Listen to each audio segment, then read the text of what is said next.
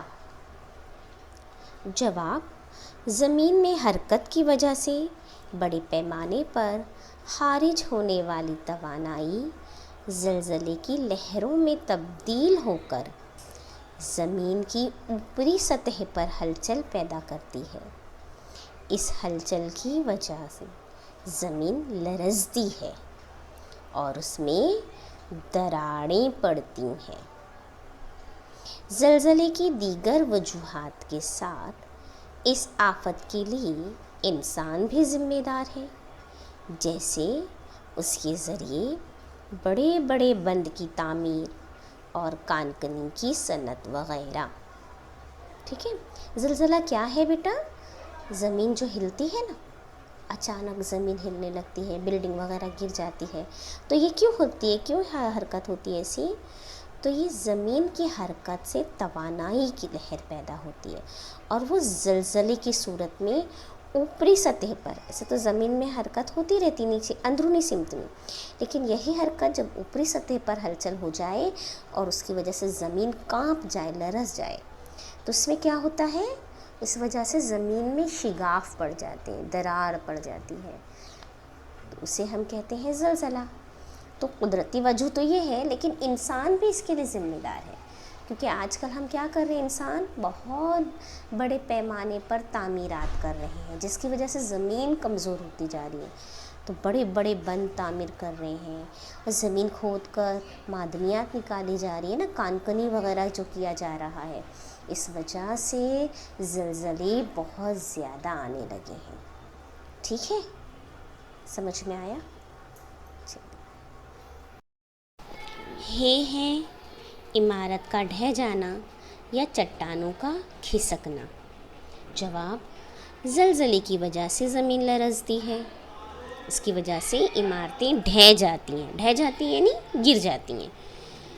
یہ تو ہو گئی قدرتی وجہ، ہے نا، کہ بھئی زلزلہ آیا تو عمارت بلڈنگ گر گئی. لیکن انسانی وجوہات بھی ہیں. کیا ہیں؟ اگر تعمیری کاموں کے لیے کمتر درجے کی اشیاء استعمال کی جائیں تو عمارتیں جلد ڈھہ جاتی ہیں. سیمنٹ، ریتی وغیرہ استعمال کرنے میں چوک ہو جائے، غلط مٹیریل استعمال کیا جائے تو عمارت کمزور بن جاتی ہے اور وہ گر جاتی جلد سے جلد. اسی طرح تیز بارش اور پہاڑوں پر تعمیراتی کام کرنے سے چٹانوں میں دراڑیں پڑ جاتی ہیں اور چٹانیں کھسک کر گر جاتی ہیں. یہ بات دھیان میں رکھے گا بیٹا کہ چٹانیں گرتی ہیں تو اس کی وجوہات کیا ہوتی ہے؟ ایک تو تیز بارش وغیرہ ہوتی ہے، درجہ حرارت وغیرہ ہوتا ہے، لیکن انسان جو آج کل بہت زیادہ پہاڑوں پر تعمیراتی کام کر رہا ہے، پہاڑوں کو کاٹ دے رہا ہے، پہاڑوں کو گرا دے رہا ہے، اس پر بلڈنگوں کی تعمیر کر رہا ہے، تو اس سے چٹانوں میں دراڑ پڑ جاتی ہے، اور جو بچی ہوئی چٹانیں ہوتی ہیں وہ کھسک کر نیچے گر جاتی ہیں، جس سے بہت نقصان ہوتا ہے. چوتھا سوال ہے، ذیل کے سوالوں کے جواب لکھیے. الف، آفت سے کیا مراد ہے؟ جواب: اچانک آنے والی ایسی مصیبت جس سے ملک یا سماج کا بڑے پیمانے پر جانی، مالی اور سماجی نقصان ہوتا ہے، ایسی مصیبت کو آفت کہتے ہیں۔ بے آفات کی کتنی قسمیں ہیں؟ تو بیٹے آفات کی 2 قسمیں ہیں، ایک انسان کی پیدا کردہ آفات اور دوسری قدرتی آفت، ٹھیک ہے؟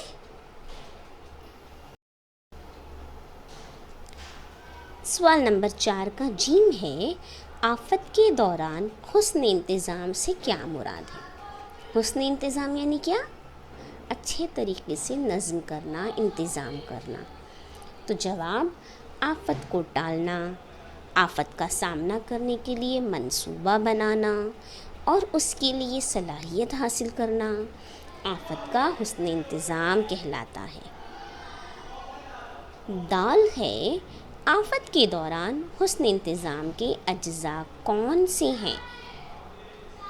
جواب لکھیں گے ہم، آفت کے دوران آفت کو ٹالنا اور آفت کا سامنا کرنے کے لیے فوری منصوبہ بندی کرنا ایک اہم جز ہے۔ اس کے علاوہ دوسرا اہم جز یہ ہے کہ آفت سے متاثر افراد کو طبی امداد پہنچانا، ایک دوسرے کی مدد و تعاون کرنا، ٹھیک ہے؟ مدد کرنا بھی ضروری ہے، جن پر آفت آ گئی ہے، کسی مصیبت میں گرفتار ہو گئے ہیں، سیلاب آیا ہے، زلزلہ ہے، عمارتیں گر گئی ہیں، کوئی بھی مشکل مصیبت ہو تو ایسی صورت میں بیٹا ہمارا اخلاقی فرض ہے کہ ہم ایسے لوگوں سے ہمدردی جتائیں، ان کی مدد کریں، ان کو ضرورت کے تمام سامان مہیا کرنے کی کوشش کریں اور ان کے لیے ڈاکٹر کا انتظام وغیرہ کریں، کیونکہ وہ بہت زیادہ نقصان کا سامنا کر کے بیٹھے ہوتے ہیں، ہے نا؟ تو ہمارا اخلاقی فرض ہے یہ کام بھی کرنا۔ تو یہ بھی آفت کے دوران حسن انتظام کا ایک جز ہے، ٹھیک ہے؟ تو تمام سوالوں کے جواب آپ کو سمجھ میں آ گئے ہوں گے۔ ان جوابات کو آپ اپنے بیاض میں اچھی طرح سے لکھ لیں گے، ہاں، بیاض کو مکمل کریں گے، سمجھنے کی کوشش کریں گے، اور اللہ نہ کرے کبھی آپ کے یہاں پر کوئی حادثہ پیش آ جائے، خدا نخواستہ، تب آپ اپنے ذہن کو جگہ پر رکھتے ہوئے حاضر دماغ سے جو تدابیر ہم نے ابھی سیکھی اس سبق کے ذریعے ان کو استعمال کریں گے، ان کا اطلاق کریں گے اور آفت سے متاثرہ لوگوں کے لیے ہمدردی کا جذبہ رکھیں گے، ان کی مدد کی کوشش کریں گے، ٹھیک ہے؟ سمجھ میں آیا نا بیٹا؟ چلیے، جزاکم اللہ خیر، اللہ حافظ۔